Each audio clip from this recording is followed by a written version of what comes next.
The skulls and artifacts in this video are authentic from sites all around the globe. Feel free to share, but please do not download and respect the copyrights herein. Viewer discretion advised.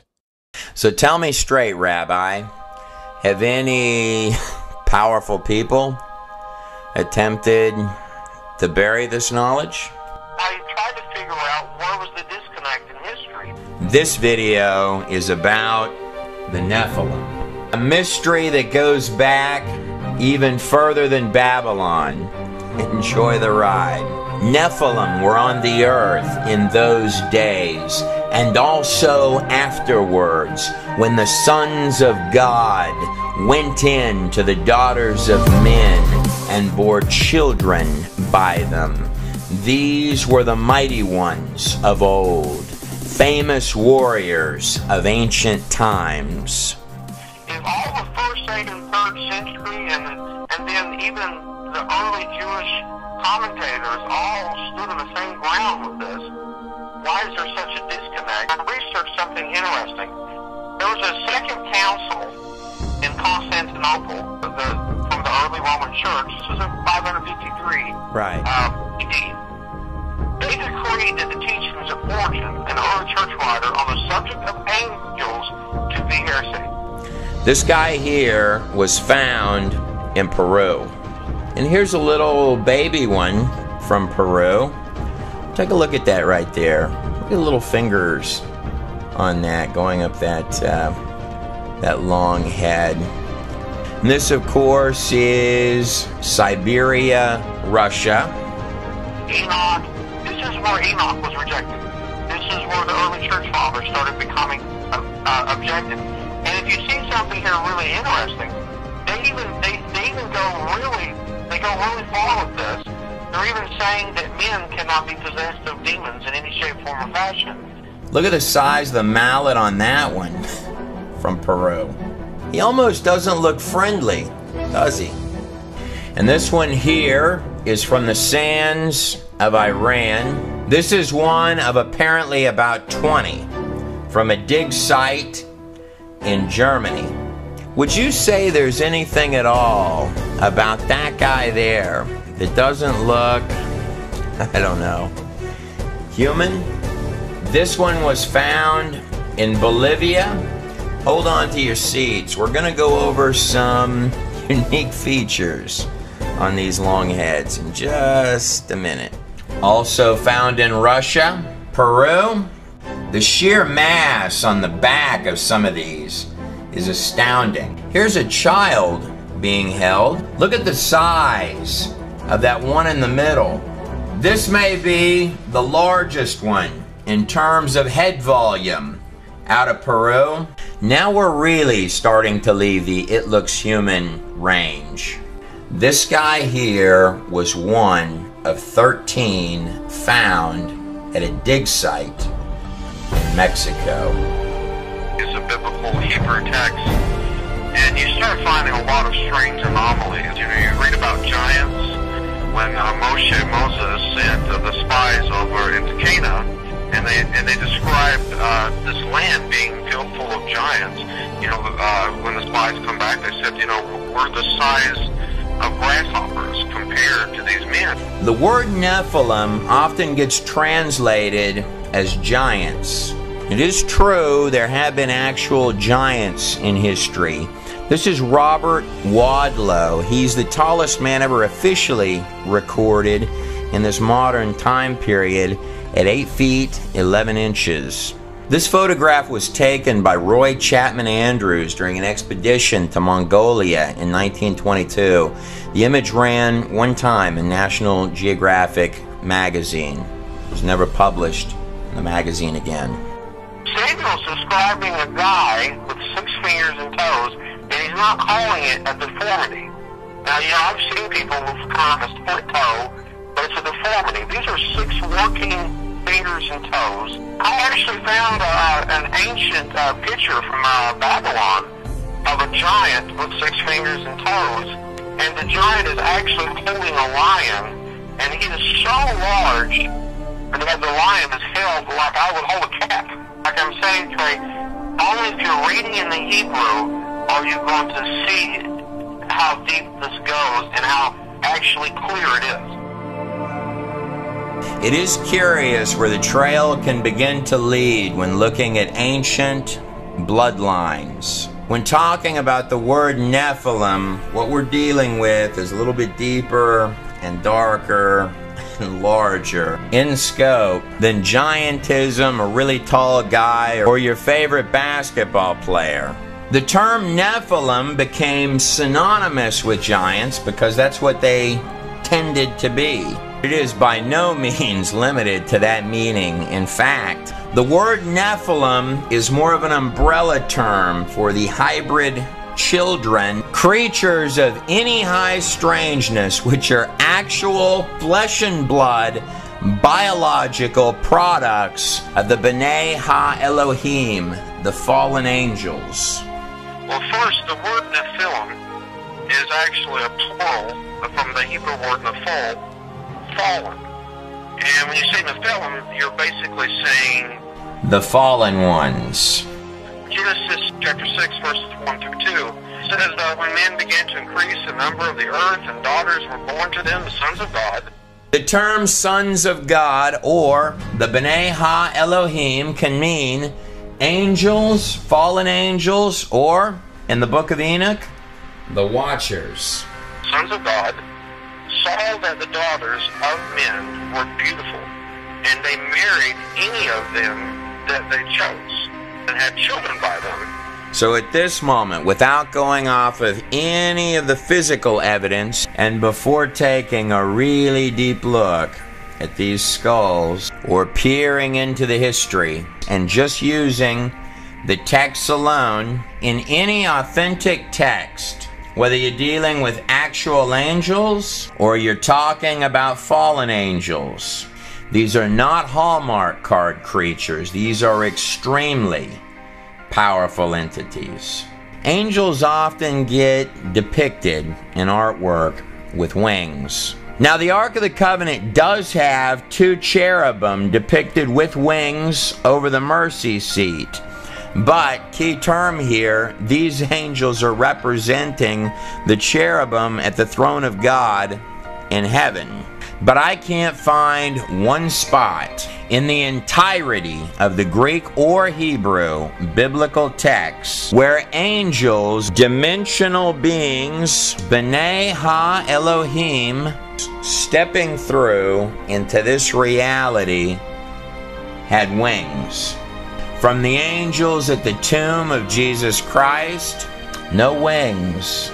All the way back to Genesis, to the angels that visited Abraham, to the angel that dropped the chains from Peter's wrists and said, "Get up and come with me." Every iron-locked door opening before their path, and soldiers seeming to fall by the wayside, unconscious. Peter had some clout with someone somewhere that night.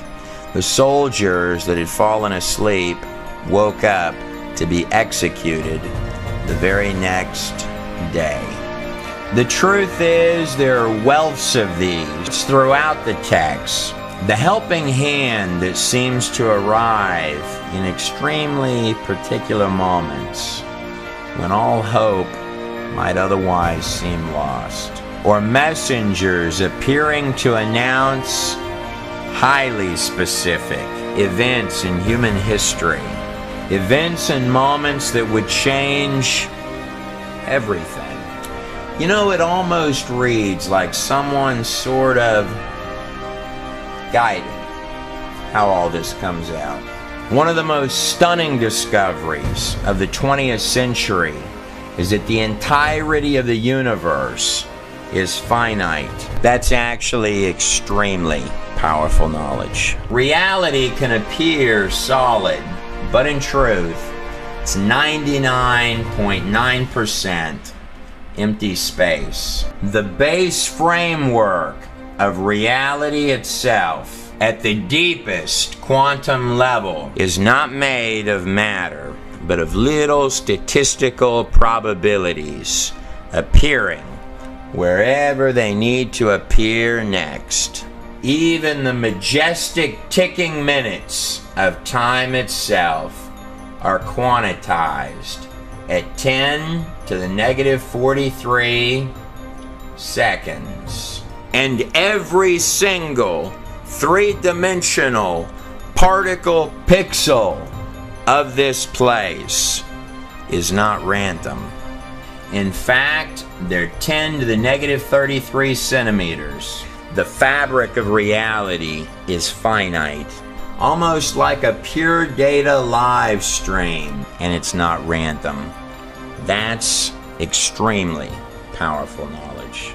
It was Albert Einstein who once said, reality is merely an illusion. When you hear the physics guys talking about the universe as a hologram, or saying that our reality is a simplified projection of a much more complex reality, or saying that time, space, and matter are synthetic, I don't know if I like the term projection. It seems far too limiting.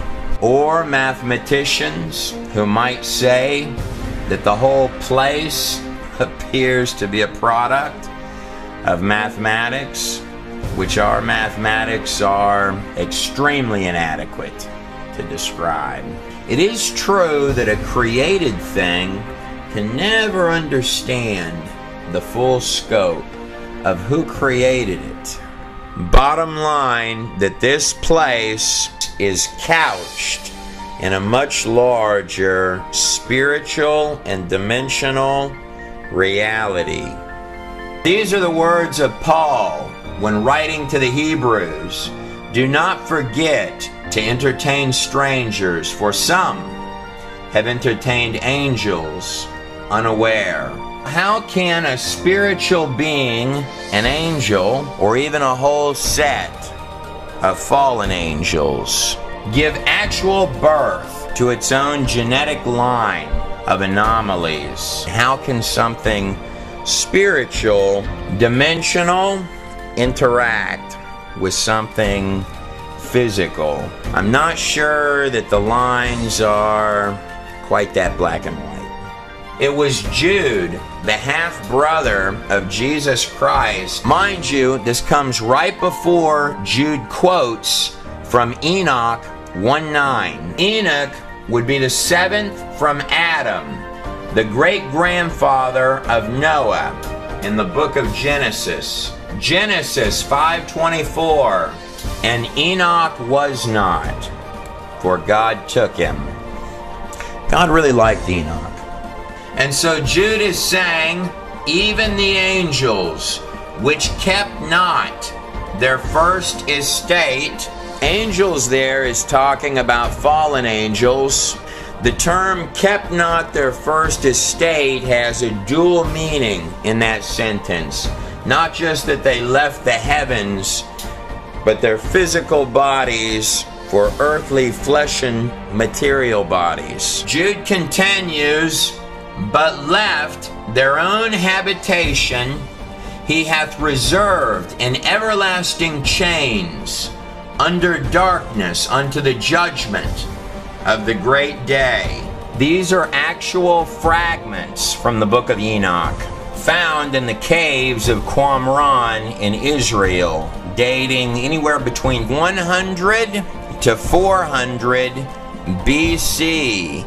And of course, the most famous document and record to come out of those caves was this actual image of a scroll of Isaiah found in those caves, which had scholars literally holding their breath until they found out that every single word has an exact precision matching our current text that is uncanny. This applies to all of the Hebrew texts, by the way, even the Greek Jewish texts. The fragments from the book of Enoch matched up perfectly with copies found by explorer James Bruce in complete Ethiopian Bibles in 1773. The book of Enoch is divided into 5 sections. It's in the Book of the Watchers, where the bulk of the Qumran fragments come from, that Enoch is telling you that a set of 200 fallen angels made physical entrance to this place. This would have been prior to the flood of Noah, as Enoch was the great-grandfather of Noah. In fact, this would have been more than 1,000 years before Noah, as Methuselah, the longest living man ever recorded in the biblical text, lived 969 years. If you do the math on it, Methuselah actually died the very year, or 7 days, before the flood. Curiously, the name Methuselah means his death shall bring, or perhaps more precisely, his death shall bring the judgment. Speaking of strange skulls, skulls like this one here are what the archaeological community often refer to as Neanderthal skulls, like this actual image of a Neanderthal skull on the screen here. Now, there are all sorts of variations, shapes, and sizes of monkey bones on the planet Earth. Monkeys and humans are grandly different in their bone structures. This is a human skeleton, and this is a set of monkey bones, like this actual bone structure of a gorilla on the screen right here.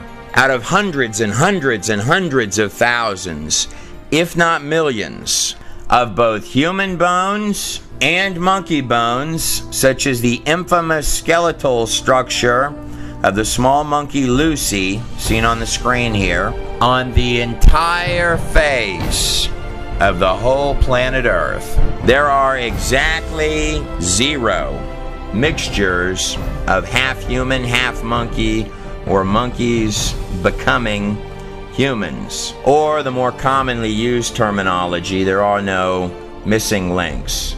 This doesn't come as terribly surprising to me, because genetically speaking, within the DNA of any living, breathing organism, animals are restricted within their animal kinds. They have certain body plans. For example, horses can breed other variations of horses within their body plans. Same thing with dogs. They can have subtypes underneath that body plan and variations, but dogs cannot breed rabbits or horses. Taking the genetics one step further, every living organism, its digital software coding, its actual DNA, is losing coding over time. It's weakening, deteriorating. It's not just animal species that we are systematically and slowly losing, not gaining, in the order of 1,000 to 10,000 different creatures annually, depending on whose numbers that you listen to, but we're certainly losing things as opposed to gaining them. And following suit with that, the DNA, the actual digital software of life itself for every type of creature, is also weakening with every generation. The same as would happen as if you make a copy of a copy of a copy of a copy of a copy of anything, you're going to see it weaken, not strengthen. A Neanderthal skeleton and skull is absolutely identical to a modern human, except for a few key features. The bones are thicker, stronger, more fit.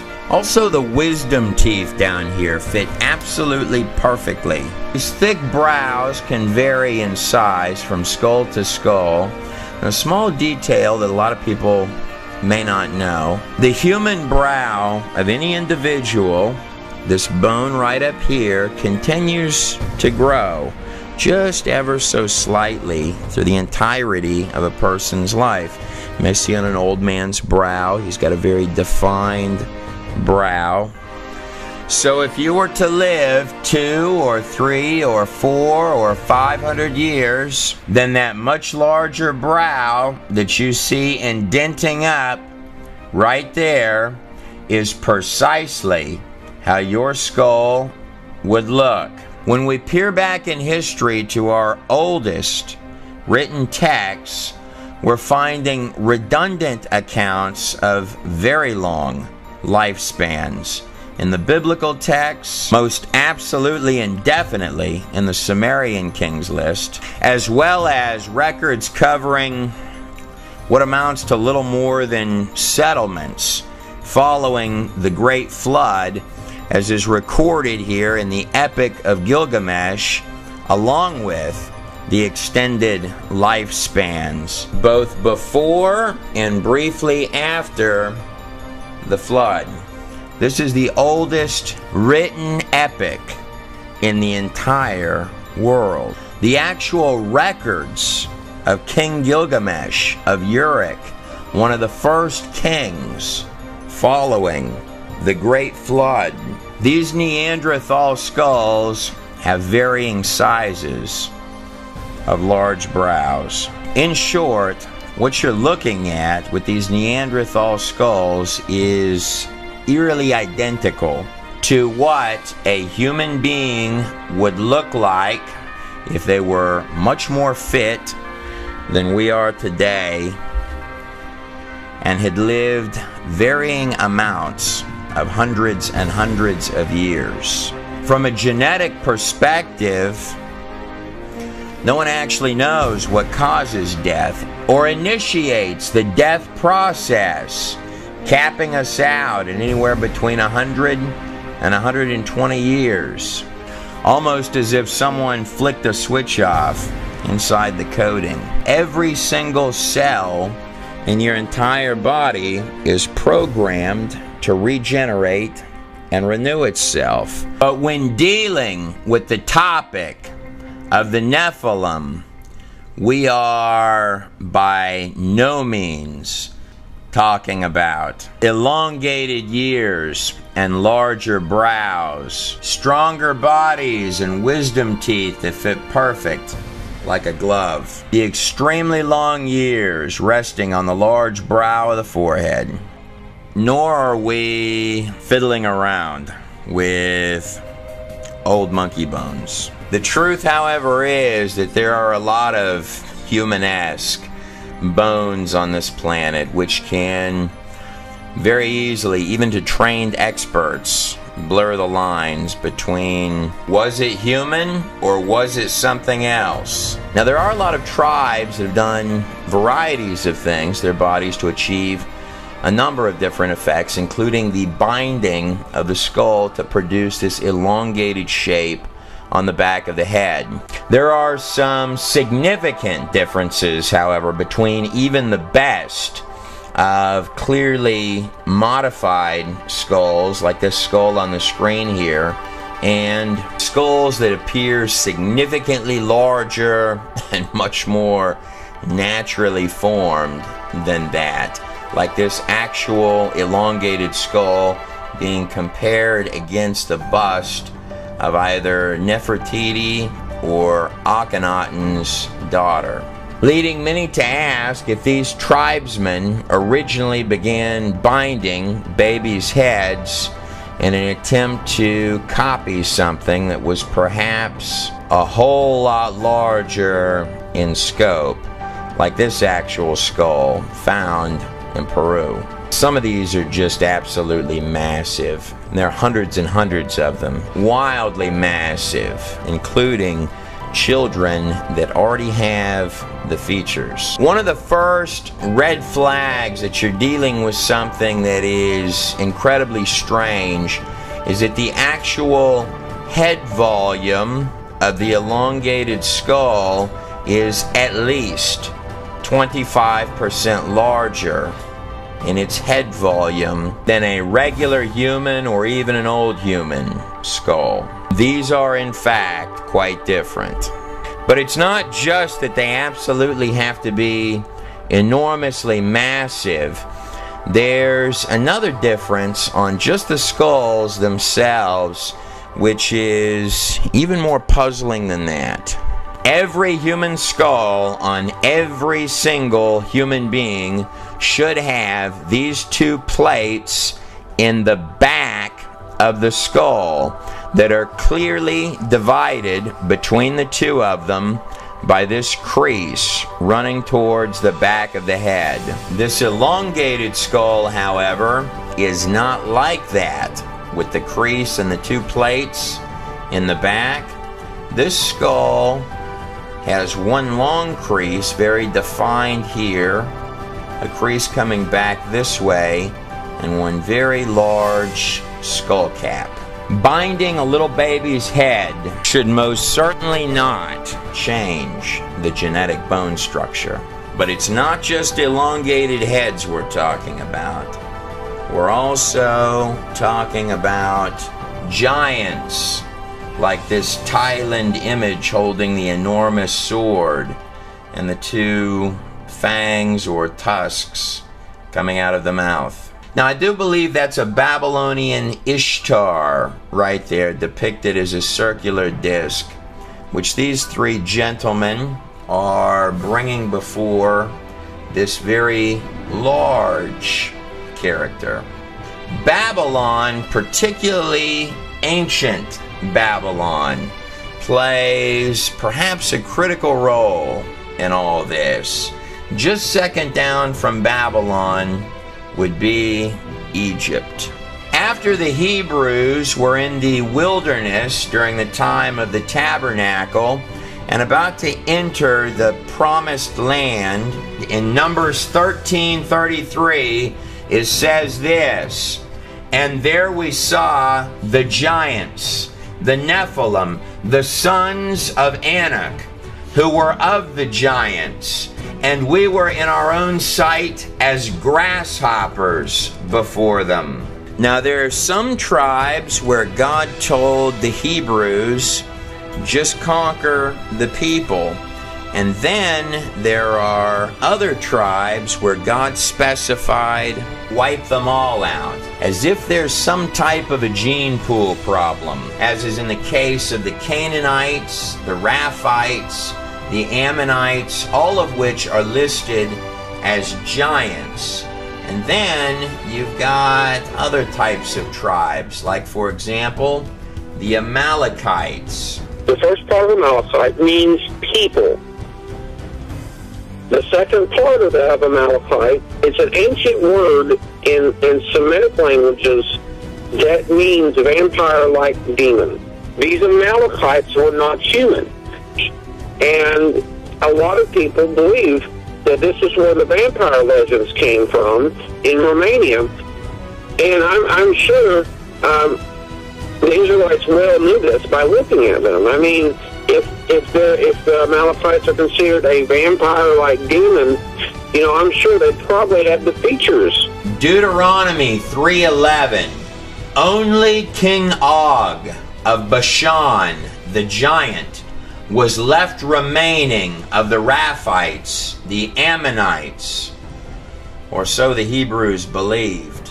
But the truth is, giants have been reported in archaeological finds all across the globe, particularly in the United States, which is what most every one of these news articles right here going down the screen are about. Many of them from the New York Times. Some bones are still available, however, like this actual image of a jawbone recovered from a giant skeleton in Nevada that's being compared to a human jawbone on the screen. How large do you think that skeleton actually was? Or the Indian legend of the red-headed giants. Interesting about Indian legends, the symbol of the how is often said to ensure that the other guy does not have 6 fingers.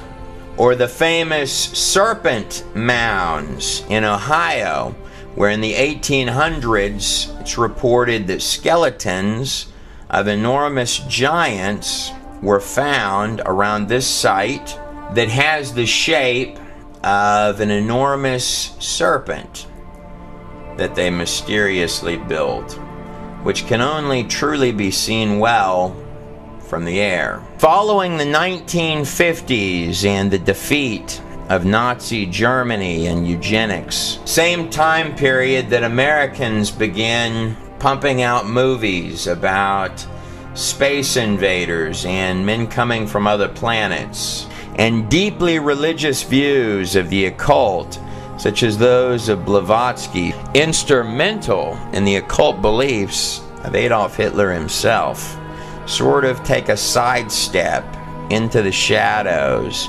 Articles such as these begin to dry up and disappear in roughly about the 1950s. And the skeletons seem to vanish. Many make the strong case that the bone structures disagree with the political formulation of the theory of evolution.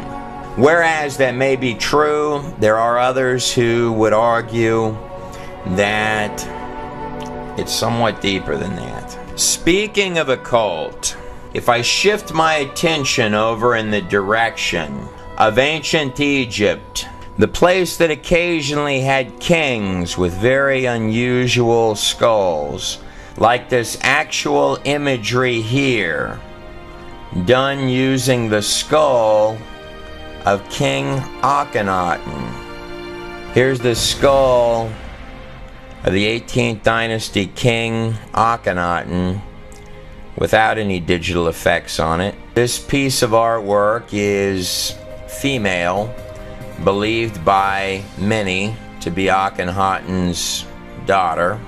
Here is his son, the child king, in this X-ray on the screen here. The very infamous King Tut, who also had this family had very unique features. Long head in all of the drawings of himself, like this actual drawing of Akhenaten. Notice the crown is very elongated, and the strange shape of the body. And this is the wife, Nefertiti, carved in stone. This king moved the most powerful palace in all of Egypt to rule over an area called Amarna, to take the pinnacle of power and throne of the empire from Thebes and Abydos and the land of the old gods, all the way up here to a newly prospering place called Amarna, which is directly across the Red Sea from Sinai. Curious thing about the ruins of this particular dig site, it has a reported 365 outdoor altars, the practice of worship of one god, a mesmerizing place stretching into the horizon. And it's an entirely well-drawn community, all three of which are not Egyptian practices, they're Hebrew practices. One thing that Akhenaten and his son, King Tut, both proved is that even god kings can die. Both were killed with remarkably similar bashes in their long heads. I personally think that the Visor Eye did it in cahoots with the head military general Ramses, great-grandfather of Ramses the Great.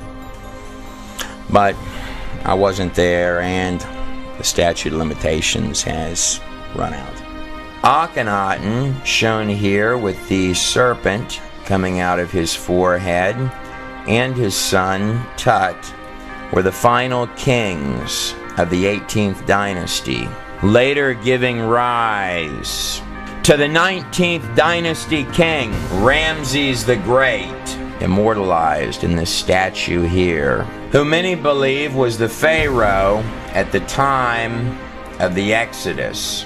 Mernptah, depicted here, standing next to Ra, with the disc encapsulated by the serpent.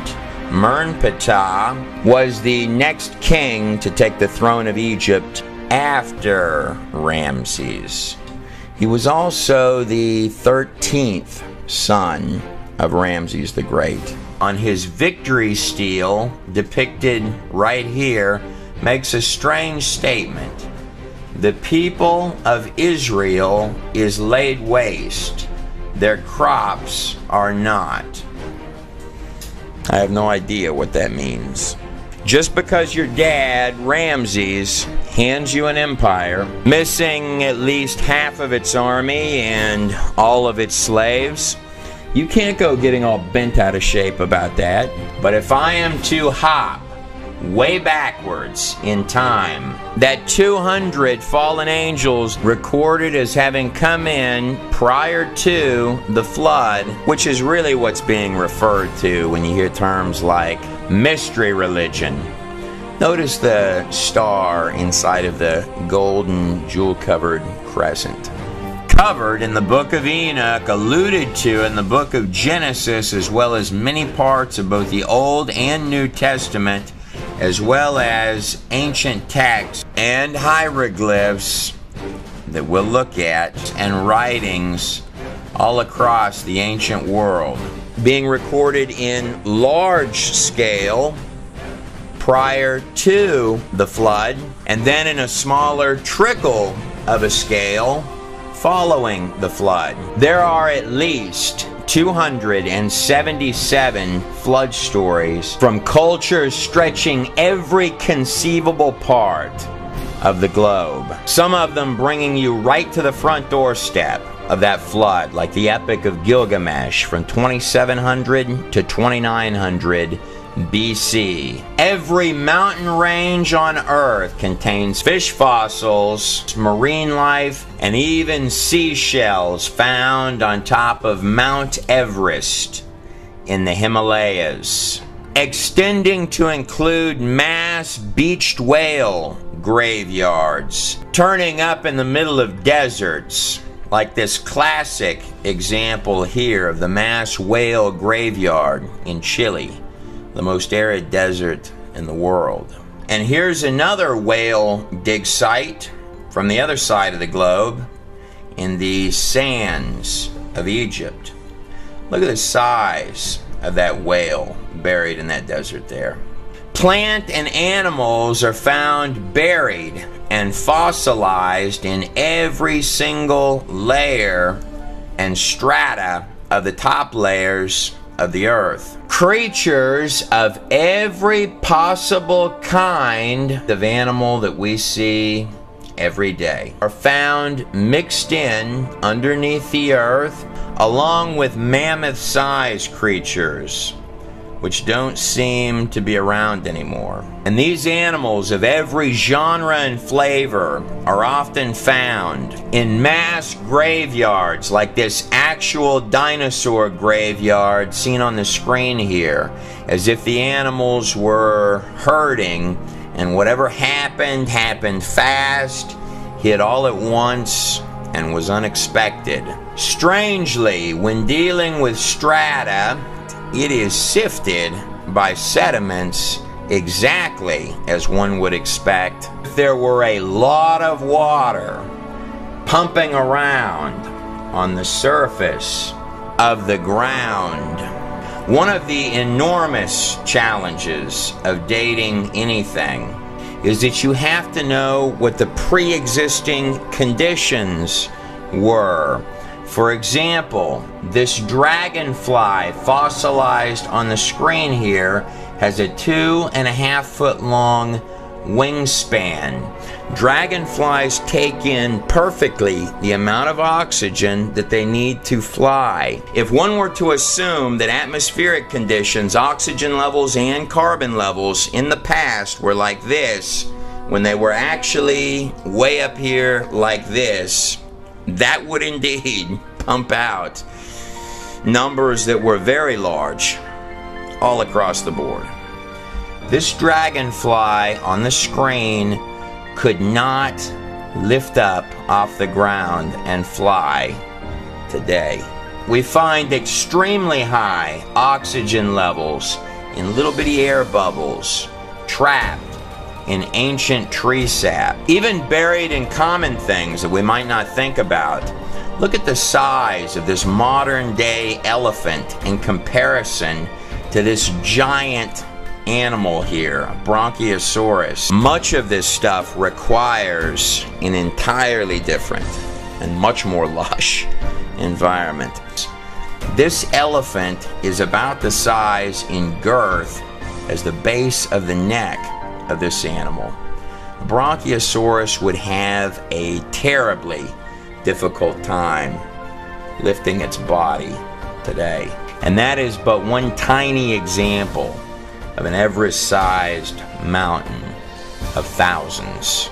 The most common method of dating in this present day is using fossils to date geological layers and using geological layers to date fossils. Well, some would call this circular reasoning. One thing that I find fascinating, not only are there mass burials of animals underground, but there are mass burials of trees going all sorts of different directions. Some of them, interestingly enough, going vertical. What this means is that you would have trees that would have had to have been standing up for millions of years while the layers of strata form around the tree. No one really knows how many of these there actually are, buried all over the place underneath the ground. This is believed to be the oldest living tree on Earth. Its name is Methuselah, and its age is believed to be 4,840 years old, give or take, which is interesting because if you're using the Septuagint or the Masoretic texts, and even using Gilgamesh as well as the Sumerian Kings list as a reference point, you're going to come up with a flood date a pinch more than 3000 BC, maybe a few hundred years more. And old Methuselah would have been born just a little bit afterwards. I wasn't there, but I know this, that enormous whales really should not be turning up in deserts, and thousands and thousands and thousands of seashells should not be backpacking through the Himalayas. Trees don't generally stand up for tens or hundreds or millions of years while layers of sediments build up around them. I'm thinking that maybe real big flood did it. Occasionally I'll hear commentators state that ancient India is tens and tens, sometimes even hundreds of thousands of years old. And I've tried to chase the rabbit trails on what they mean by that. It's not just India. You'll find this pulling dates out of thin blue sky, particularly in media stuff, a lot. I can't find what they're referencing. The Empire of India began following the death of Alexander the Great in 323 BC. You begin to see the rise of the first empire of India, the Mauryan dynasty.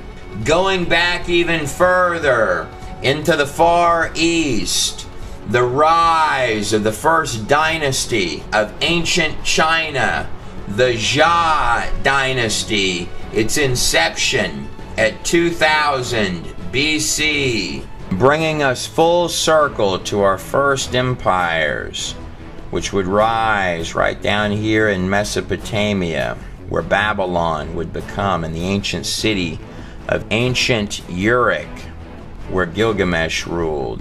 Land of the Star, which is rested inside of the crescent. Babylon and Egypt, your two opening players of occult empires right after the flood.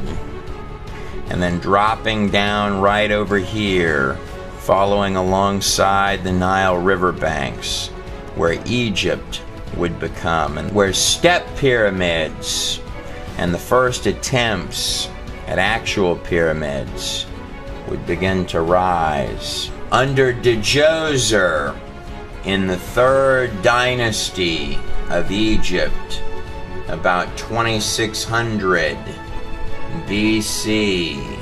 Land of the Eye of Horus, and disk between the horns of the most ancient Hathor. Both stretches of land dropping down along the fertile land, the so-called cradle of civilization, where little bitty settlements would begin to take shape, with your first tiny fortified cities like Uruk in roughly 2900 to 3000 BC.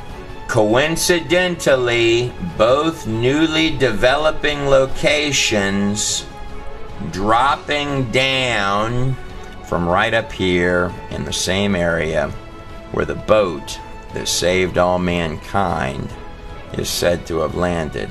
So those 200 angels covered by Enoch prior to the flood does not represent all of the fallen angels that there are. It represents a small portion of the total number of fallen angels, the ones which made entrance to this place, came in and interbred with human beings. This created all sorts of little uglies and unfriendlies, including the giants. There's also indications in the text that this wasn't necessarily voluntary. What some of your oldest pages and little bitty scribbles on earth, including Enoch, in full detail are telling you is that before that flood, something unfriendly made entrance to this place and was genetically breeding itself, creating its own offspring, turning mankind into a blood-bathed circus of its own unimaginable and twisted design, spreading like a virus generation after generation after generation for more than 1,000 years, until the flood came along, wiping the slate clean, taking everything back down to zero.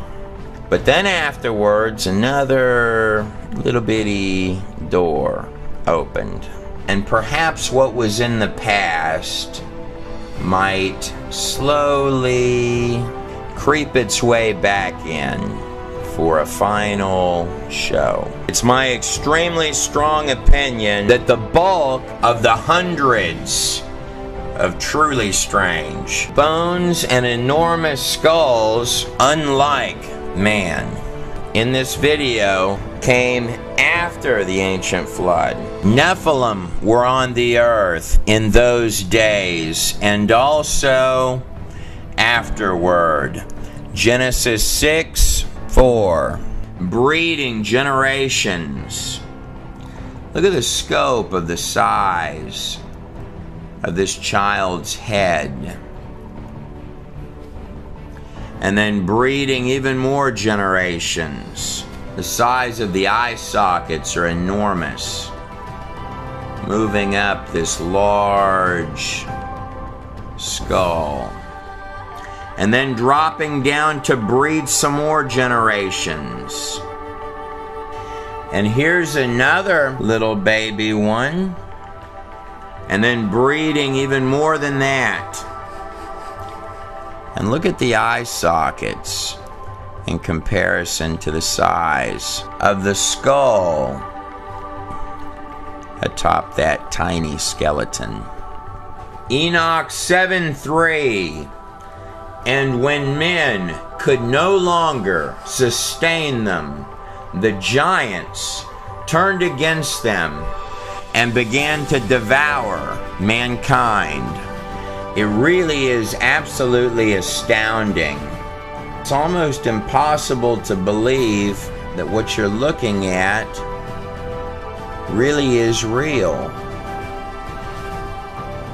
This one commonly gets called the Royal Redhead. A special thank you to Brian Forrester,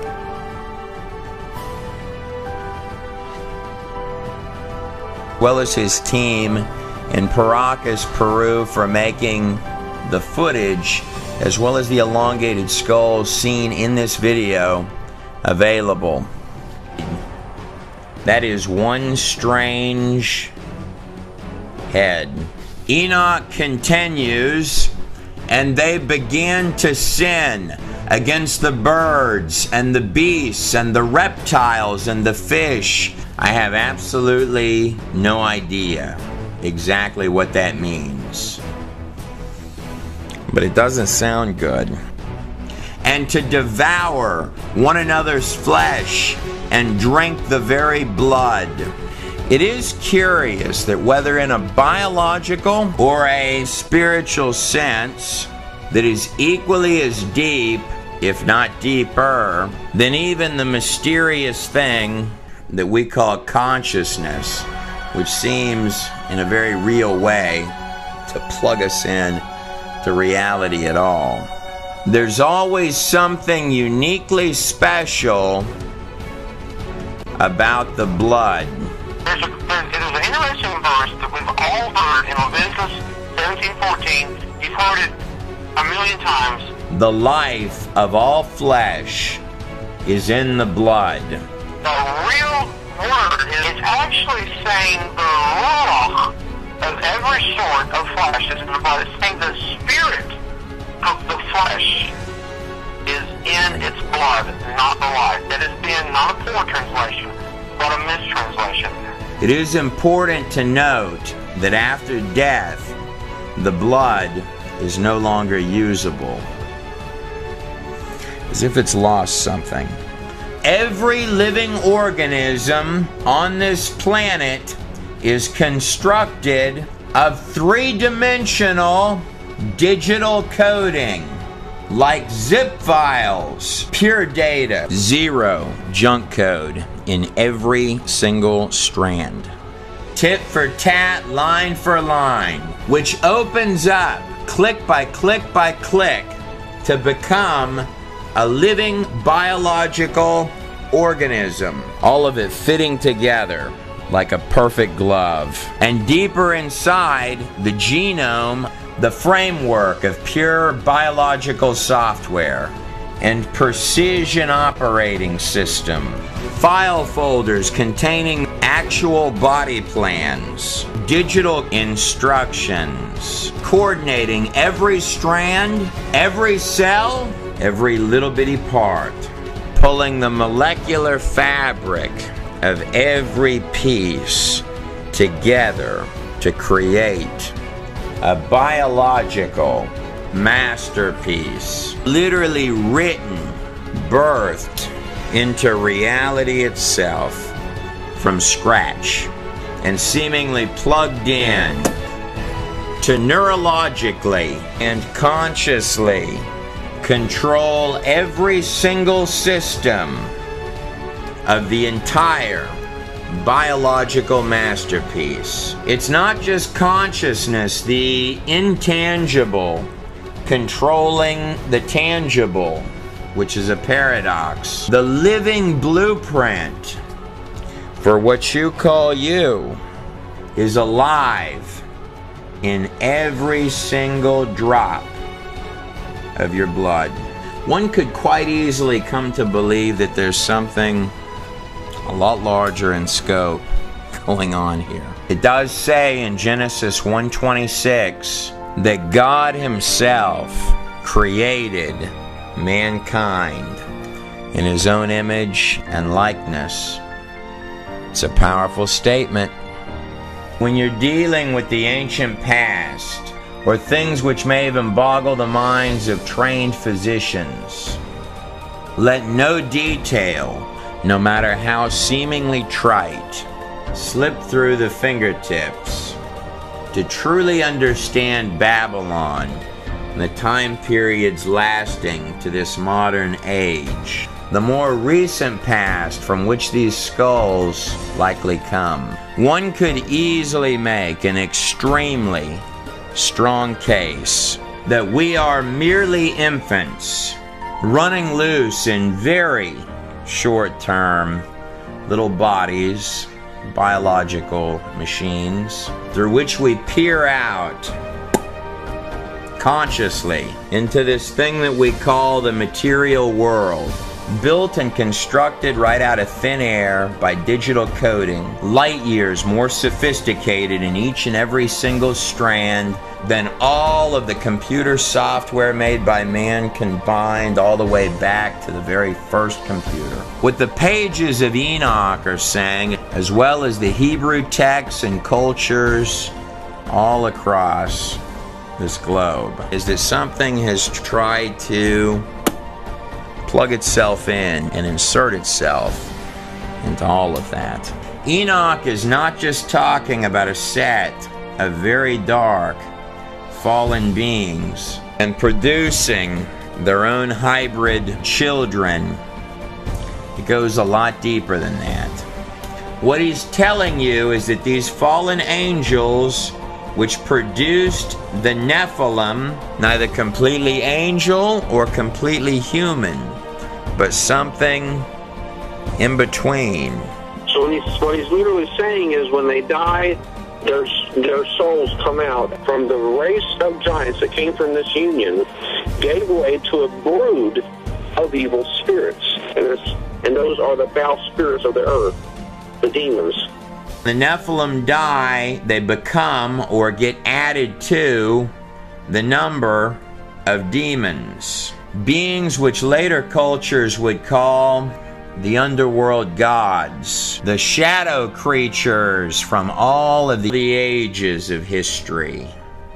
Things and creatures that can possibly bleed through from a realm that might be just as close as the air between your fingertips.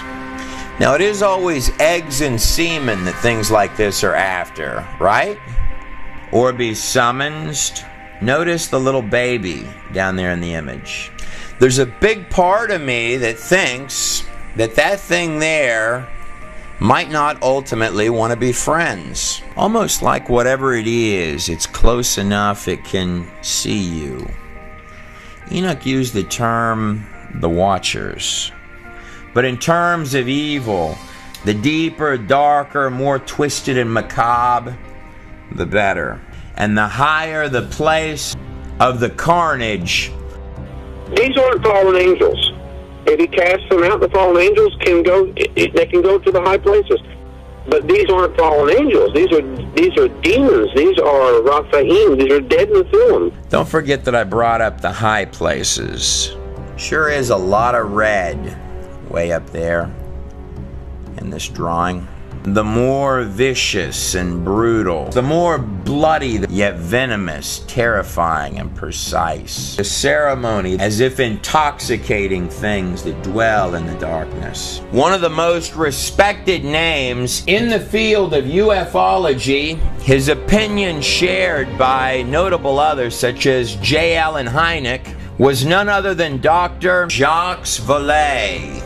Instrumental in Steven Spielberg's Close Encounters of the Third Kind, commonly stated his belief that the UFO phenomenon was in fact demonic. Human beings are under the control of a strange force that bends them in absurd ways, forcing them to play a role in a bizarre game of deception. Was Aleister Crowley, a self-proclaimed black magician at the top of a great many of the most predominant secret societies, to give the first drawing during the 20th century of one of these large-headed entities, a character that Crowley claimed stepped through into physical reality. This entity would ultimately become what Crowley would describe as a spiritual guide to him after an extensive battery of very intense black magic rituals. You may find some similarities between Crowley's drawing and thousands, if not tens of thousands, of other such entities drawn by people from every walk of life all around the globe. Crowley is quoted as stating, "Today, they call them angels and demons. Tomorrow, they'll call them something else." The UFO phenomenon simply does not behave like extraterrestrial visitors. It actually molds itself in order to fit a given culture. John Ankerberg, John D., the head intelligence officer under Queen Elizabeth in the 1500s. He would do the deepest of inner layer occult rituals, popularizing such ideas as the crystal ball, alchemy, and the philosopher's stone. These long hours of ritual occult on behalf of the Empire of England were done with fellow black magician Edward Kelly. Kelly would ultimately leap to his death from a castle tower window. John D., however, would go on to catalog extensive lists, meticulously detailing out a vast array of entities, which he claimed not only could communicate, but could also physically step right through into the material world itself. Though the public position and statement of the Empire was that D was communicating with angels, D's diary, discovered following his death, told a different story, recording that the entities were becoming more and more evil. Notice the serpents, stating more and more emphatically, "These things are lying to me. They're not angels. They're demons." UFO-nauts and the demons of past days are probably identical. Dr. Pierre Guerin, in looking at accounts of claimed aliens, all roads seem to lead to the occult. More specifically, either Egyptian or Babylonian. Ephesians 6:12, "For we wrestle not against flesh and blood," the claimed mystery religions themselves, "but against principalities, powers, rulers of darkness." Whether you're talking about something that just appears in the skies, spiritual wickedness in high places, which really does beg the question, where is it when you don't see it? One theory which can no longer be taken very seriously is that UFOs are interstellar spaceships with Sir Arthur C. Clarke, or physically step through into this reality. Your ancient texts are taking you at least 10 steps further down the rabbit hole than that. I have yet to meet one person who has come out of the occult that does not have, in some cases, terrifying and extremely tangible and real accounts to give. I also find it particularly interesting when I've gotten to sit down with people who have had life after death experiences, most especially if they were legally dead for any number of minutes and have actual medical records. Hell or ancient shield, whether it be from someone in the occult or someone from an after-death experience, some strikingly eerie similarities. These bland, sort of expressionless, pull-you-in type characters with sort of varying degrees of sinister evilness, described almost like a diminished, alternate version of Earth, that the person steps as if the ground level is being described as lower or different or falls right inside of, with things that literally grab hold and herd the people into actual pit-like cages, wherein at that point the descriptions of the creatures get even worse. Things much more disturbing and twisted than what may channel in to be portrayed as physical artwork and representations of something through the imaginations and the minds of men. Ephesians 2:2, in which you used to live when you followed the ways of this world. What fascinates me is when people look up and they describe, and the ruler of the kingdom of the air, like these sky city type of apparatuses, this spirit who is now at work in the sons of disobedience, sort of hover in a murky or black, dark, scarred horizon. Whether in personal accounts or even in Enoch, you get these hints of things that are in the air and things that are moving.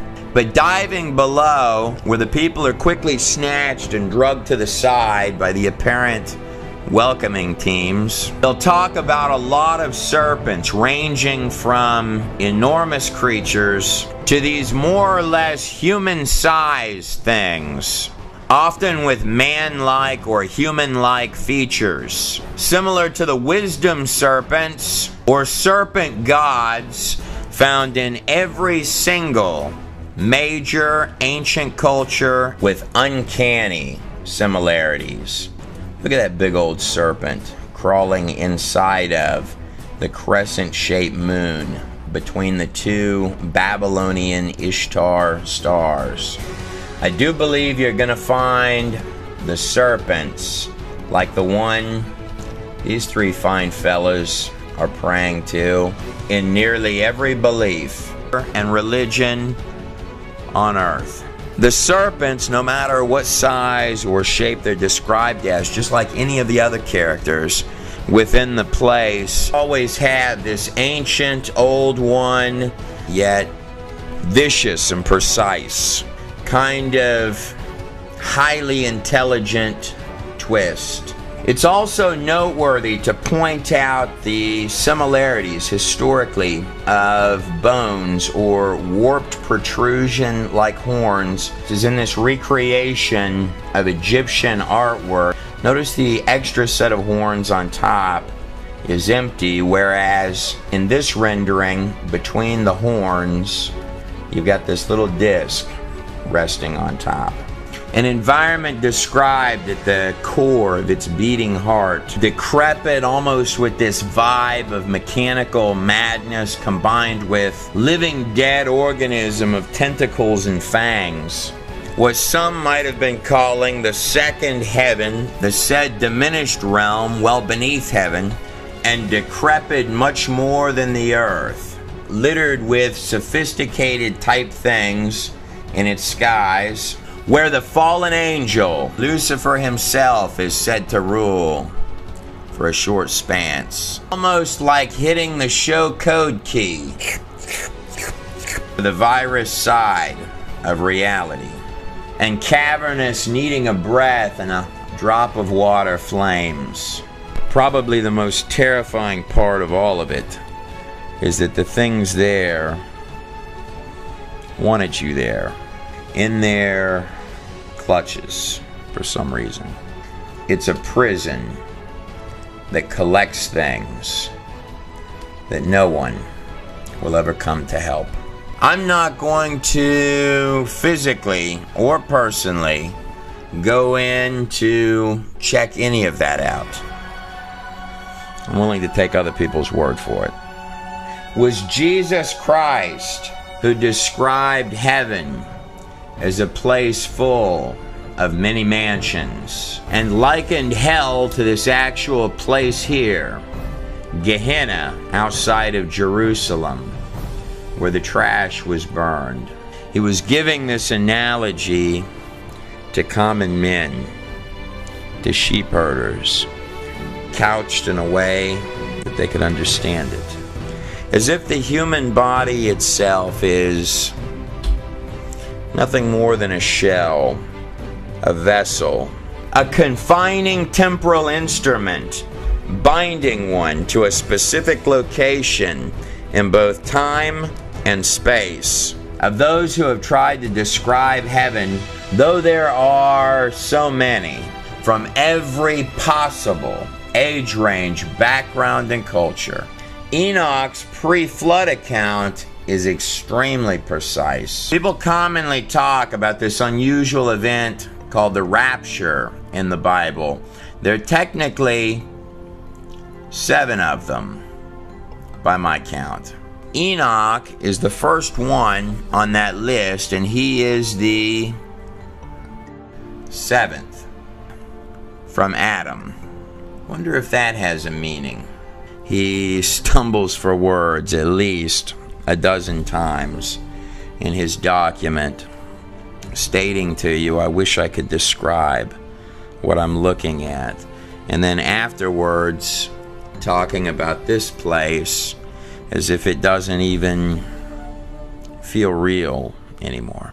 Now, to understand these things called Nephilim, or the origins of physical evil, important to recognize the entire scope. But perhaps before taking a critical look at that pre-flood world of Genesis, or the kings with enormous lifespans before the worldwide flood in the Sumerian kings list, or analyzing the pages of Enoch, great-grandfather of Noah, I want you to notice the Greek Titan. Creature is part God, part man in this image, with his arms like a crescent, holding the large disc in the middle. Same as what Gilgamesh claimed he was in the Epic of Gilgamesh, the oldest written epic on the face of the planet Earth.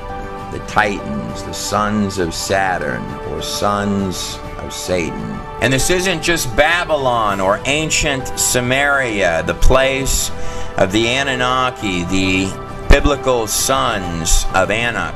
Kings and rulers of ages past, reaching out their hands to summons the deepest regions of darkness in an effort to beckon things that bite the very hand that feeds into this place.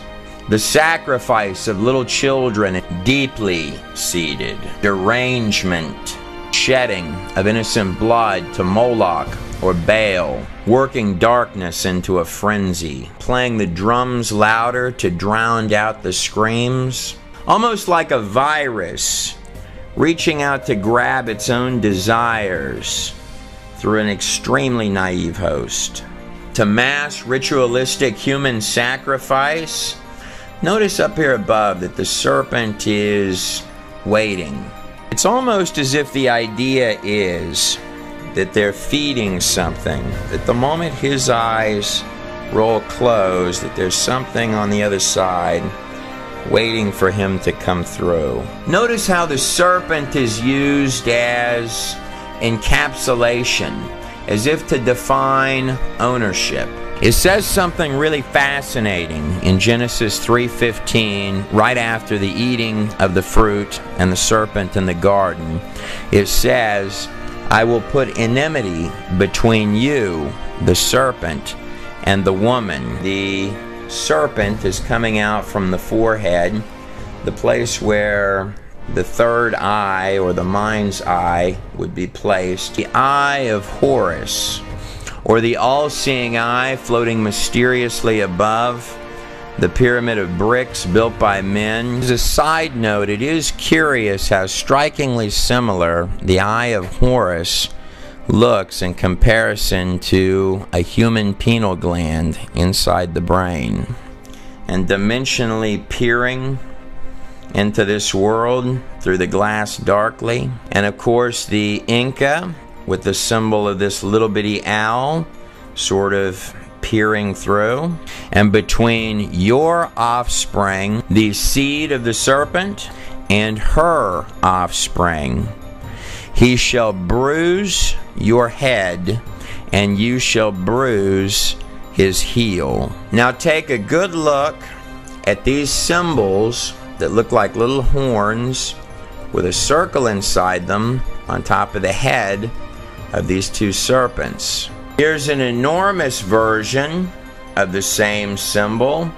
You're going to find quite a lot of these in ancient Egypt. Perhaps quite often on the head of an Egyptian goddess. And there's the little serpent. But it doesn't always have to be represented like that. For example, this golden cow's head here. See here, even the cow's got a little serpent with the two ears or horns that make sort of a cradle. Stars always representing angels inside of it, with the sun shining light out from behind the ears inside of the cradle. But the sun also sort of looks like it makes an eye-shaped appearance going around it, or a crescent moon with a star. Now when you're talking about stars, like this large representation of a Babylonian Ishtar sitting couched inside of its crescent, the stars, when used in ancient texts, are extremely often symbolism for angels, or perhaps even a very particular fallen angel. The answer goes all the way back to the Temple of Hathor, to the mega complex of Dendera.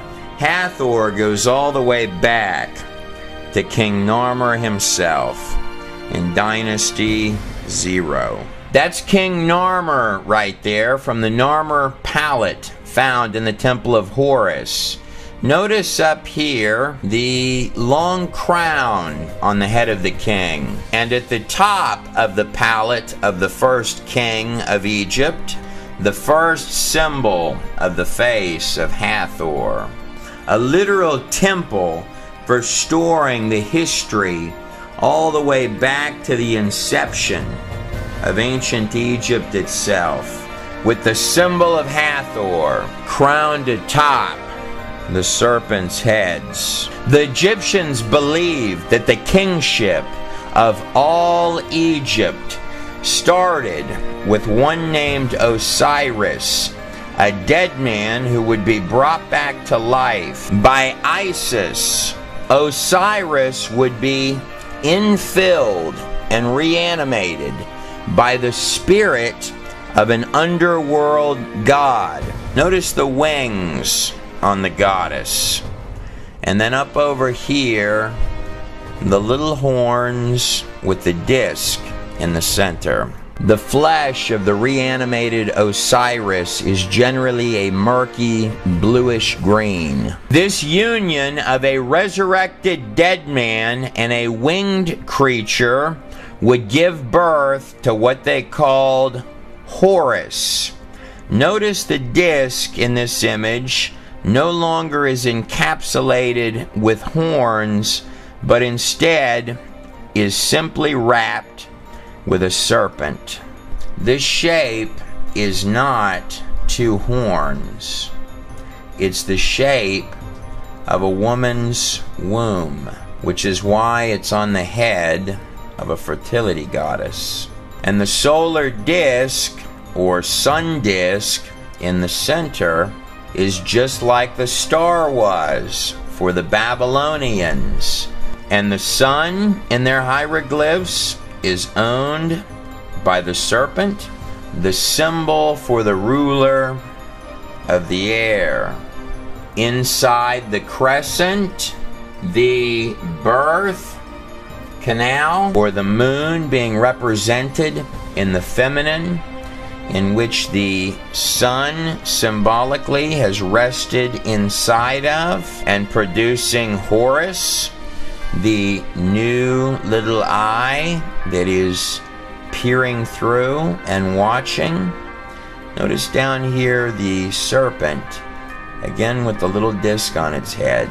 In fact, at the entrance to the Temple of Hathor, where this enormous symbol is, there are actually 17 little bitty serpents underneath that humongous symbol. It's like a little identifier. This plus this equals this. It's like a post-it note for the ancient beast. Popped right on top of their heads. Move out of the way, we're making underworld gods here. Alright, they're a bunch of demons. And of course, serpents in every possible and spiritual sense. Whatever may have been the exact details of what the Egyptians were trying so dearly to express, the underworld gods are not being displayed as just basic common day-to-day knowledge on their walls, but more than that, the focal point of the entire empire. It was an oppressive place. Here's a character from the walls of Egypt that you may recognize, or perhaps you're more familiar with his updated version. The star in the middle of the two horns, even got two serpents down here coming out. The goat of Mendes.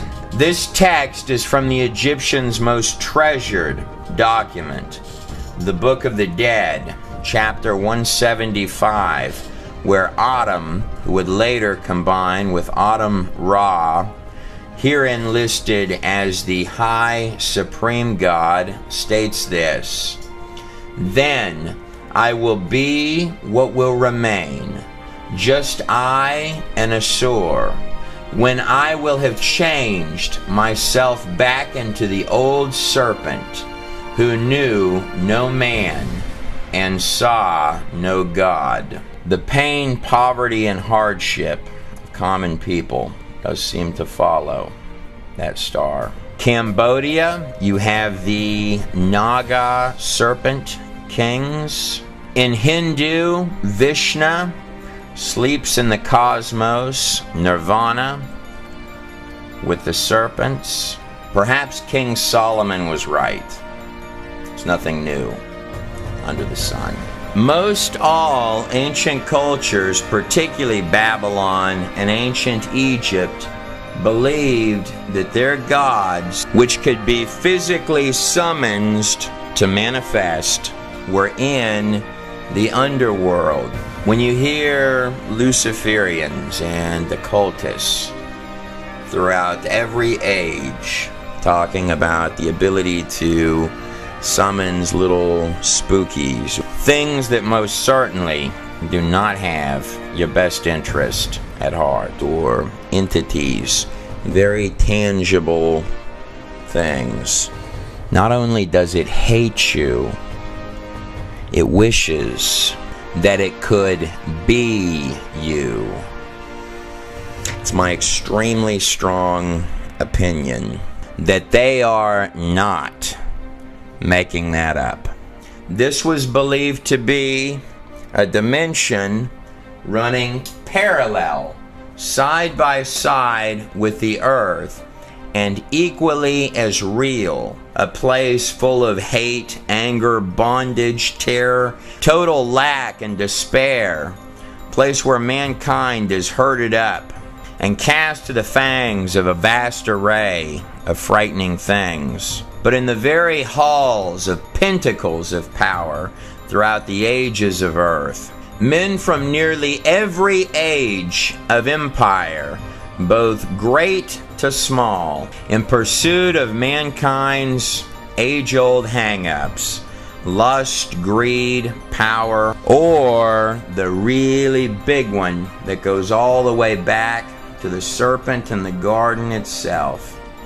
Ye shall become as gods. Softly whispered lies, almost like the whole thing is a test.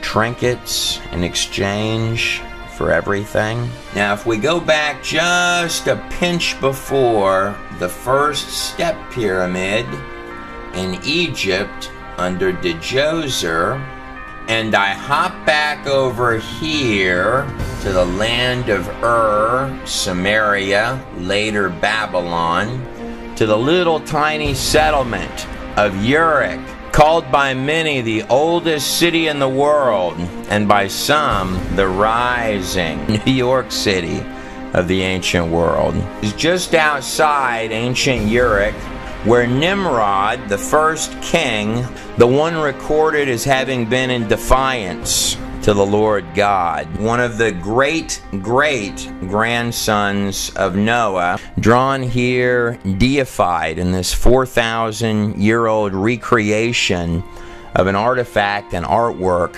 from ancient Nineveh. Or, in the Sumerian writings, the legend of Enmerkar, the king of Uruk, who actually built the great tower that has come to be known in history as the Tower of Babel. The name meant Gate of the God. You can view the Tower of Babel like one enormous mega invocation ritual. They're recorded as inviting something from the darkness to step up from its lair. It was at that point that they described something sort of human-like entered. 2 Corinthians 11:14. Even Satan himself masquerades as an angel of light.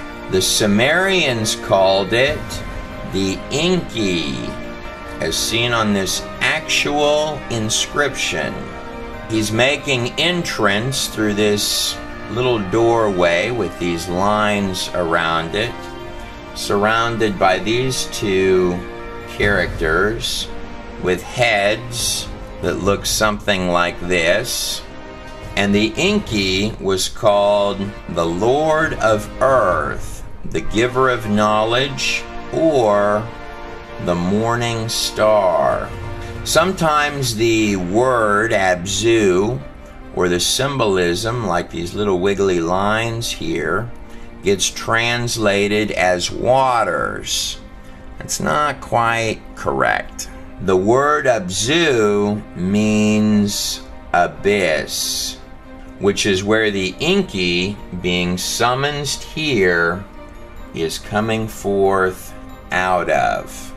This stretching scape of land right here is believed to be the remains and ruins of the Tower of Babel, the place where in either the Sumerian texts or the biblical texts the tongues were confused and the people began to fan out, or the ancient ziggurat of Eridu, just 12 kilometers outside of And of course, the very word Babel today means confusion. If you take all of your pages and hours of history, you're dealing with a tale of two cities, Israel and Babylon, spiritual light, or conversely, spiritual darkness. Everything in this place has a lower level meaning and a higher level meaning.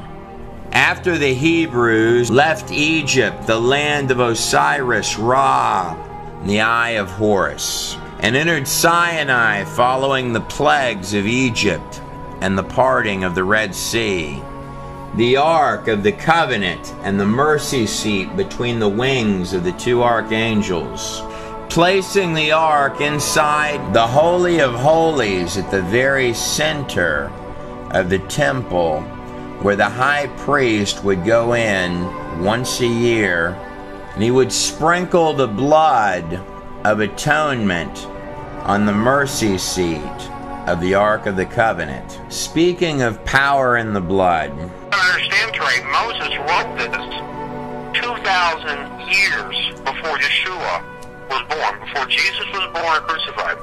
So when you say God's sacred name, and the high priest was sprinkling blood on the Ark of the Covenant and saying God's holy sacred name, sprinkling blood on the Ark, he would be saying Yahweh.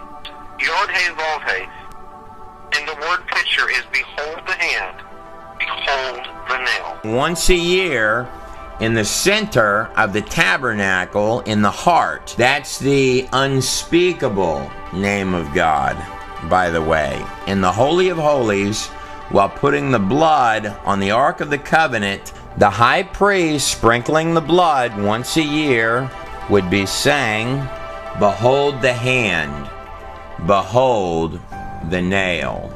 Surrounded by the encampment of all of the Israelite tribes, God gave some very tedious instructions on the setup of this camp in the wilderness, with the Levite priests dead in the center, in fact itemizing out what the exact population numbers were of each of the tribes that were camping.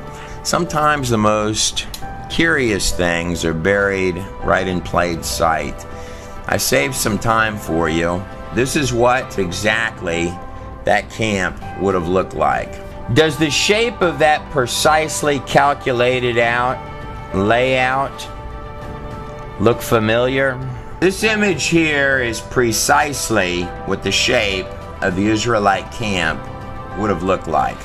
Of course, the Levites and the tabernacle itself were right in the center, the heart, right there. And deeper inside that middle, in the heart of the holiest of holies, where the priest would stand before the mercy seat itself and say the unspeakable name of God, behold the hand, behold the nail. This is more than 1,500 years before Jesus Christ. It was a moving cross out there on the desert floor. That would have been so mesmerizing to have seen looking down with all the little campfires going from the sky at night. Let's see if we can take that a step deeper. Curiously, if you take the names from Adam all the way down to Noah in the book of Genesis, and you look at the root meaning of those names, this is what it reads. Man, appointed mortal sorrow, the blessed God shall come down, teaching, his death shall bring the despairing rest and comfort. You'd have a terrible time convincing me that some Hebrew scribes concocted that in the Genesis text. Nonetheless, let's go deeper than that. Pre-flood, Book of Enoch. He goes further than just fallen angels and hybrid offspring. Enoch is redundantly prophesying the coming of this Son of Man, laying out that at a time in the future, not only will what has been done be undone, but further, that through his name they shall be saved. There are at least 365 extremely specific prophecies of the coming of that child and the sacrifice of a Savior. The Passover began before the final plague in Egypt, before the Israelite slaves marched out of the largest empire on earth, fulfilling every single rule of a Passover sacrifice, no less. And before the final plague of Egypt, they were to put the blood of the Passover lamb on their doorpost. Curious what meanings can be found in things when you're willing to scratch. One curious detail, the symbol of the Tav during any Canaanite or pre-Canaanite time period would have looked something like this. It is true that the ancient Tav, meaning sign or mark, perhaps covenant, looks something exactly like this. Crucifixion would not even become a practice until 5 ages of empires later under the Romans. It is interesting that the blood would be saving their firstborn sons, God would be giving up his. In fact, even done on Passover Day. While the kings of earth were throwing babies onto open fire pits and flames, sparing no expense to build the grandest of towers and ziggurats to feed darkness their subjects' lives, to satisfy and appease the unending thirst of their little bitty otherworldly underworld gods. Something tells me that in a minute here, the underworld gods and the shadow people are going to have a role to play in all this before we get to the end. What greater love could one have than to lay down their life for their friends? Here's the empty tomb where Jesus was for 3 days. That 365 specific prophecies about Jesus Christ by no means includes the fabric of patterns. There are at least 4 times that many for the second coming. The hours when all the old scorecards get tallied up than there are for the first. Restoration and the entrance and return of the King. But out of all of those prophecies, there's only one other person other than Enoch who used this term, Son of Man. That would have been Daniel, who survived the lion's den, while in the very heart of Babylon, no less. It's astounding how these things work out. It was Daniel who interpreted the king of Babylon, Nebuchadnezzar's dream of the 5 empires leading to the end, including Nebuchadnezzar's own, and not including the 2 before it. That makes a total of 7. Wonder if that means anything. But an angel would appear in the later years of Daniel's life. More specifically, Gabriel, the same angel that came to Mary prior to the birth of Jesus Christ, as well as believed to be an angel at the tomb after the resurrection.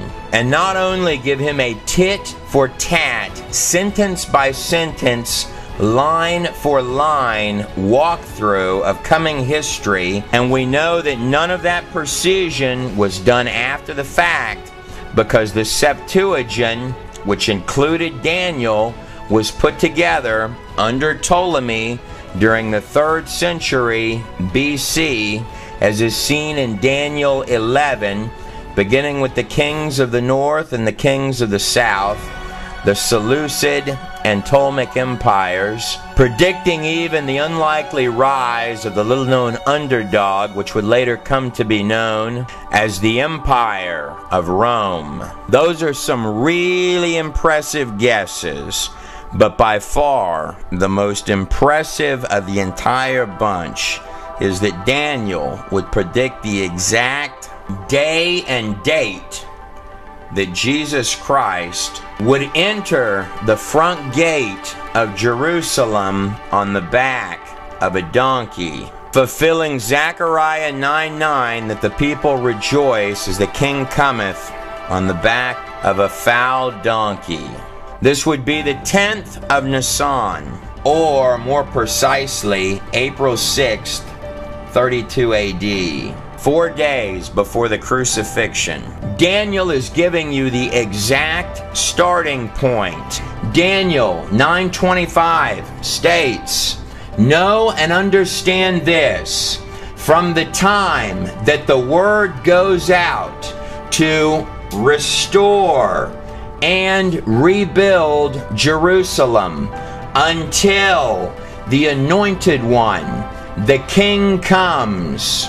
The date that a Persian king gave the decree of Artaxerxes on March 14th, 445 BC, to restore and rebuild Jerusalem after the Persians had defeated Babylon in exactly the way, by exactly the guy, Cyrus, that Isaiah had predicted 200 years in advance. Countdown leading to the precise day, and writing this more than 500 years in advance. It brings new meaning to when Jesus Christ told the Pharisees, "You think that in those scriptures you have eternal life, but it's those very pages that speak of me."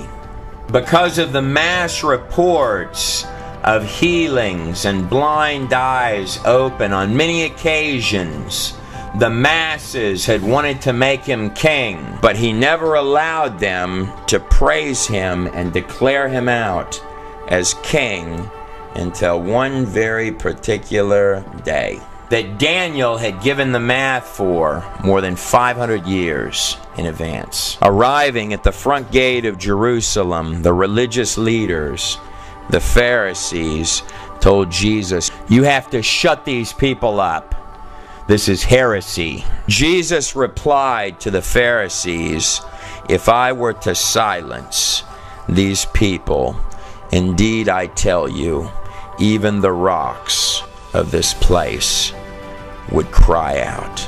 If you do the math from the decree of Artaxerxes to the triumphant entry, this point here, 69 times 7 times 360, using the identical calendar system of the ancient world, most especially Babylon, making provision for the 24-day difference between March 14th and April 6th, as well as your 116 days added in for leap years, you're going to come up to exactly 173,880 days. On the money. Daniel's margin of error, more than 500 years beforehand, from that angel's lips, was precisely 0. But if I hop backwards, much before Daniel, before even the young King David, stamped into the pages of history for the highly unusual, miraculous defeat of a six-fingered giant named Goliath. But going back past even David, the one often called a man after God's own heart, beyond the days in the wilderness, then even the time in Egypt, back to our first little starting gate cultures, down here in Egypt and over here in Samaria, the place of ancient Uruk, where Gilgamesh, depicted here as statue, ruled. Right here to the land and area of Ur. Now that is a giant holding a lion, right? Where Abraham, the father of all the future children of Israel, was living. Many believe that Abraham could see the base of the Tower of Babel while growing up. And then it begins a little something like this. "Get thee out of thy country, and from thy kindred, and from thy father's house, unto a land that I will show unto thee." Abraham would ultimately travel over here to exactly where modern-day Jerusalem is. "And I will make of thee a great nation, and I will bless thee, and make thy name great. And thou shalt be a blessing, and I will bless them that bless thee, and curse them that curseth thee." That's a very big promise. One night he woke up with hot sweats and horrors that the Lord had shown him that his descendants would be slaves in a foreign land for 400 years, but that God himself said that he would judge that nation. "And in thee shall all the families of the earth be blessed. Genesis 12, 1 through 3.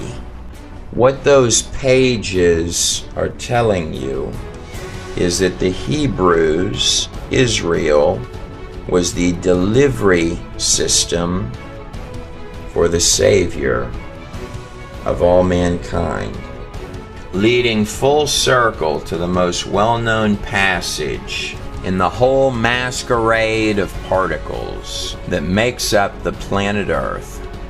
For God so loved the world that he gave his one and only Son, that whosoever believeth in him shall not perish, but have everlasting and eternal life.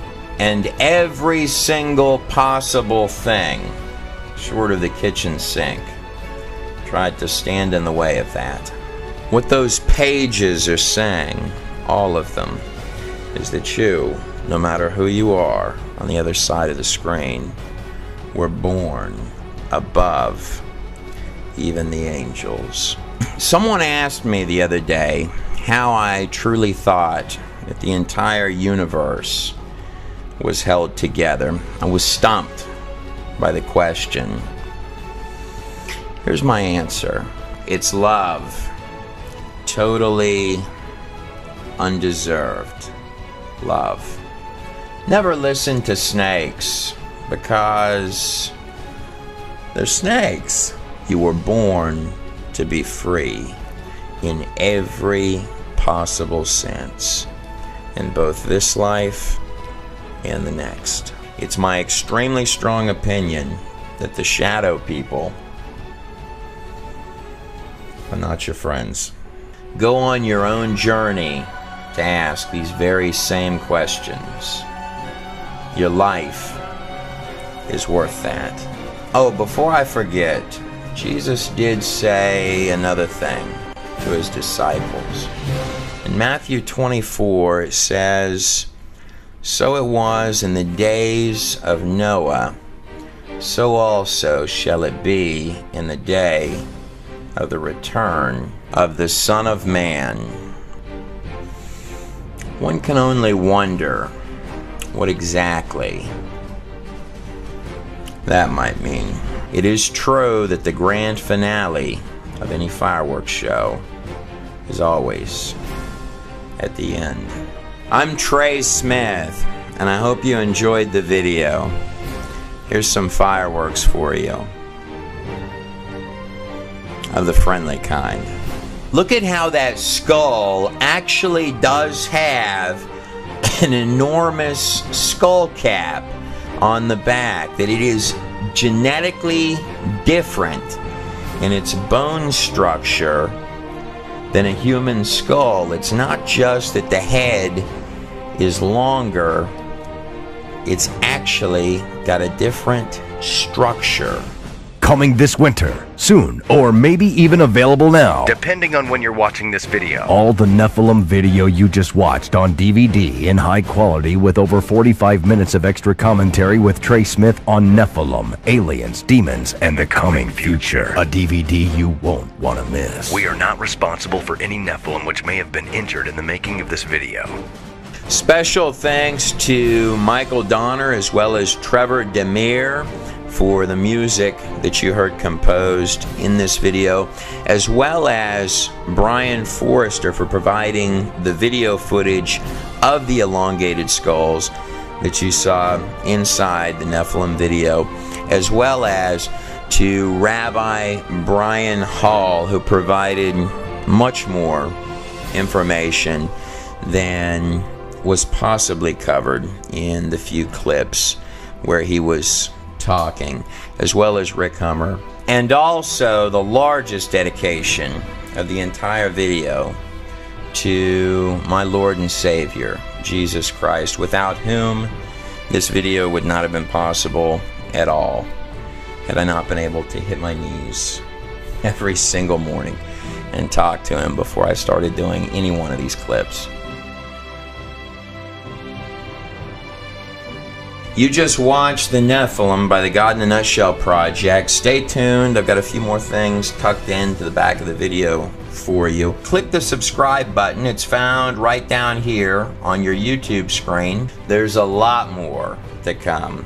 So make sure you subscribe to this channel, but more than that, if you go over to the God in a Nutshell Project, that's godinanutshell.com, video The Theory of Everything, which looks something exactly like that, is out and available. The video is about 3 hours long, a little less than that. It's also free to watch on YouTube. See, there I am right there, in a slightly lower quality than the DVD. Special thanks, by the way, to everyone that gets a copy of the DVD Theory of Everything.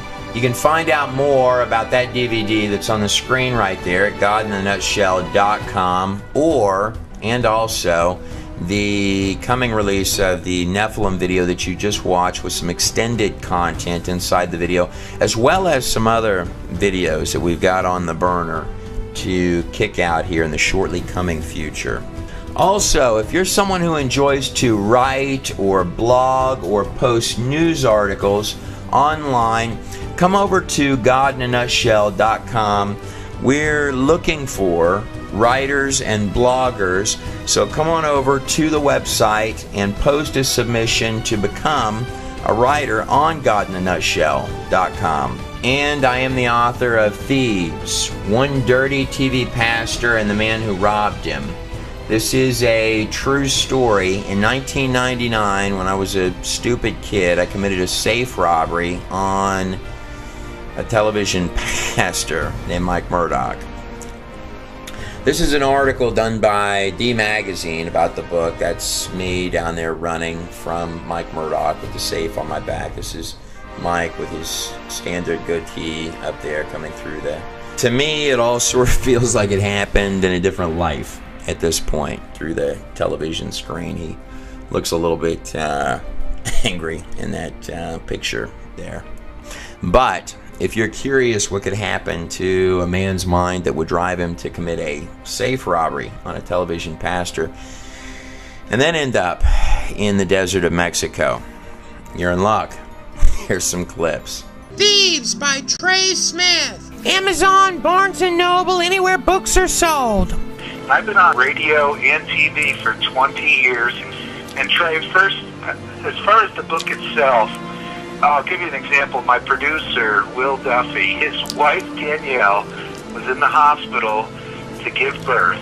And they had some time, so Will is reading aloud Thieves. And not only his wife becomes addicted to it, but people in neighboring beds and neighboring rooms all sat in to listen to Thieves being read. It's like Danielle wanted to delay labor because she was so fascinated. Thieves was me pouring literally my heart out day after day. These were all written in a jail cell, and guards used to pay me when they were on shift. They would give me extra lunch trays to read them this book. So Thieves was originally paid for with jailhouse lunch trays. And then, after the safe robbery, when I'm on the run from a television pastor in Mexico, it really kicks into high octane. Sometimes I would just stop and say to myself, there's not a lot of really great ways for any of this to end. Crazy as it seems, though, it did all end well. I promise. Thank God for that. I'm pretty certain that you're not going to find anything like this anywhere. I wanted to tack a note onto the end of this video and state to you that that book, Thieves, from start to finish, no matter how fun it might be to read, does not in any way represent who I am today. And more than that, I've not only asked forgiveness in my own heart, but from a great many parties who are in that book and who are not in that book that I needed to ask for forgiveness from.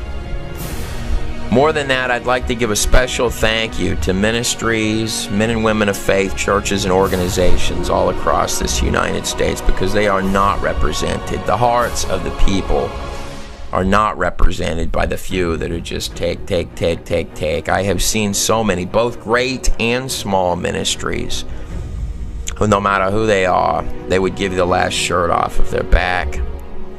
And I want to thank them. I'm Trey Smith. God bless every one of you.